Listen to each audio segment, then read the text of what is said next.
Alléluia, Alléluia, Alléluia. Le Seigneur soit avec vous. Évangile de Jésus-Christ selon saint Marc. En ce temps-là, aussitôt sortis de la synagogue de Capharnaüm, Jésus et ses disciples allèrent avec Jacques et Jean dans la maison de Simon et d'André. Or, la belle-mère de Simon était au lit. Elle avait de la fièvre. Aussitôt, on parla à Jésus de la malade. Jésus s'approcha, la saisit par la main et la fit lever. La fièvre la quitta et elle les servait. Le soir venu, après le coucher du soleil, on lui amenait tous ceux qui étaient atteints d'un mal ou possédés par des démons. La ville entière se pressait à la porte. Il guérit beaucoup de gens atteints de toutes sortes de maladies et il expulsa beaucoup de démons. Il empêchait les démons de parler parce qu'ils savaient, eux, qui il était. Le lendemain, Jésus se leva bien avant l'aube. Il sortit et se rendit dans un endroit désert. Et là, il priait. Simon et ceux qui étaient avec lui partirent à sa recherche. Ils le trouvent et lui disent, « Tout le monde te cherche. » Jésus leur dit, « Allons ailleurs, dans les villages voisins, afin que là aussi je proclame l'Évangile, car c'est pour cela que je suis sorti. » Et il parcourut toute la Galilée, proclamant l'Évangile dans leur synagogue et expulsant les démons. Acclamons la parole de Dieu.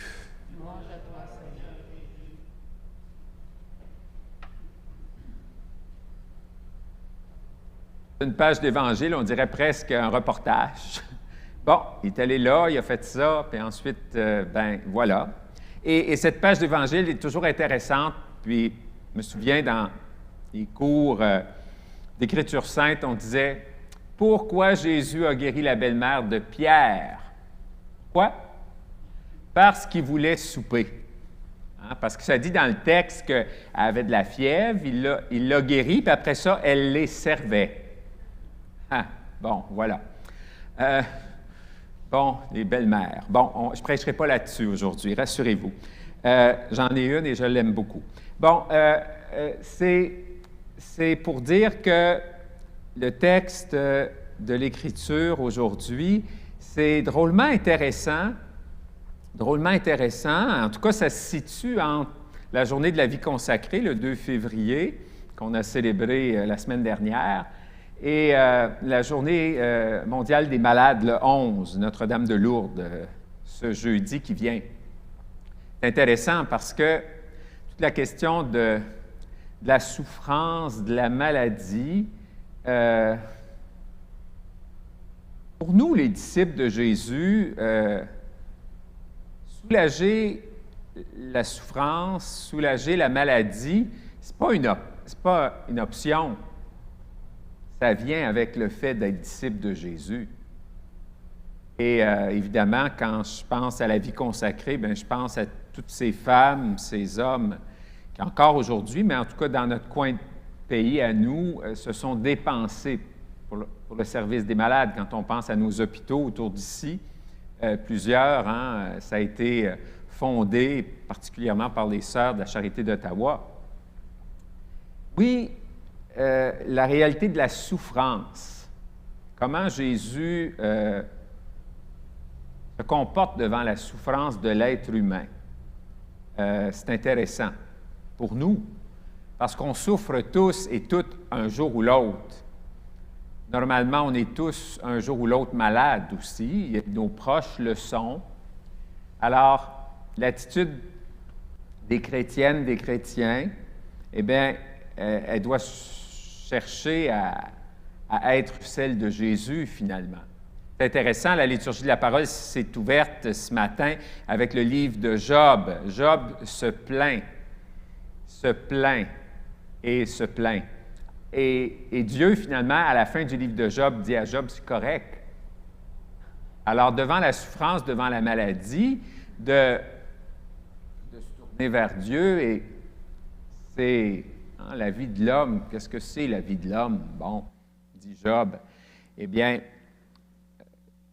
la souffrance, on pourrait dire que d'une certaine manière, Dieu ne donne pas une réponse aux cris de souffrance des êtres humains, mais il agit. En tout cas, c'est ce que Jésus fait dans l'Évangile d'aujourd'hui.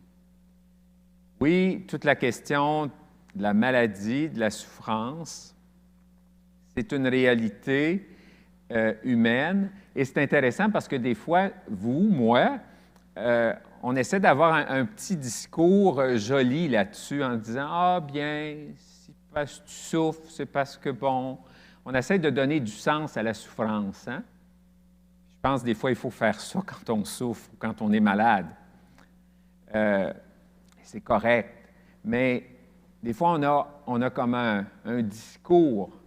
Devant la souffrance de quelqu'un, devant la maladie de quelqu'un, souvent, vous, moi, ce qu'il y a de mieux à faire, c'est se taire. Pas toujours facile. Moi, je suis un gars qui parle. Alors, j'aime ça parler. Et des fois, je me mets les pieds d'un plat, particulièrement hein, avec quelqu'un qui est malade ou avec quelqu'un qui souffre.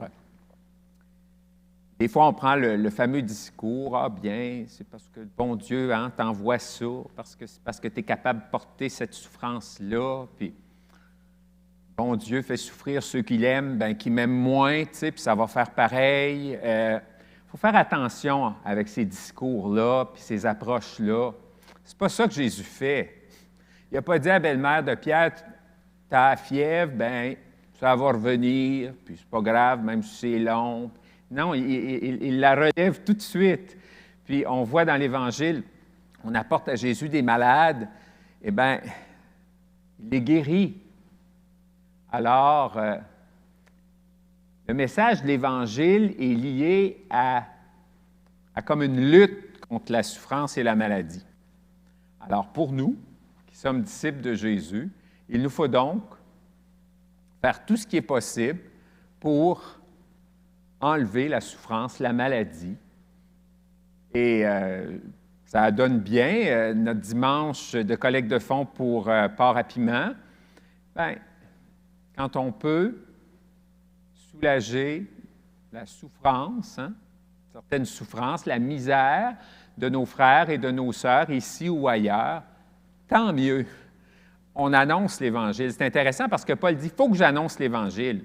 Bien, si Paul dit ça, c'est vrai pour vous, c'est vrai pour moi, c'est vrai pour vous. Mais annoncer l'Évangile, c'est soulager la souffrance, la misère, chercher finalement à faire ce qu'a fait Jésus. Et à quelque part, je pense que pour vous, pour moi, c'est une bonne nouvelle. Avec la pandémie, la maladie, la souffrance, les décès, hein, on a été là-dedans, on est encore là-dedans, on ne sait pas pour combien de temps. Des familles qui ont perdu des êtres chers dans des circonstances très difficiles où ils ne pouvaient pas être avec eux. On pense à ces personnes-là, bien sûr. Et certainement que l'Évangile d'aujourd'hui, à quelques jours de la Journée mondiale des malades, nous rappelle que vous et moi, bien sûr qu'on doit prier pour ceux et celles qui souffrent, pour ceux et celles qui sont malades, mais on doit aussi agir, faire ce qu'on peut faire. C'est intéressant parce que lors du premier confinement au printemps, ils cherchaient des préposés pour les personnes âgées.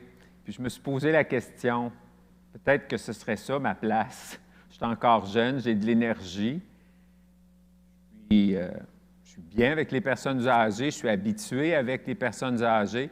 Peut-être que je serais plus utile là, puis je serais peut-être un prêtre encore plus vrai dans ce milieu-là à soigner et à aider les personnes âgées et à soigner les malades.